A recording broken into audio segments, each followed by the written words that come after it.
हरदम समय समान ना रही, हरदम समय समान ना रही, बदले लाई पक्का। समय केहू के छोड़ले नहीं खे, केहू के मार दी धक्का। समय केहू के छोड़ले नहीं खे, केहू के मार दी धक्का।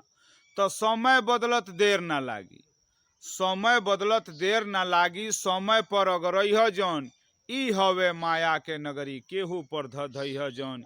ई हवे माया के नगरी, केहू पर धइह जौन।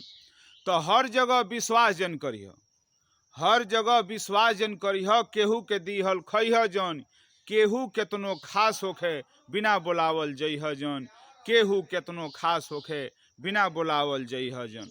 तो सादा जीवन जीह हरदम, सादा जीवन जीह हरदम। रखिह ऊंच विचार, माई बाप के कबहू जन छोड़िह, मनिह बात हमार।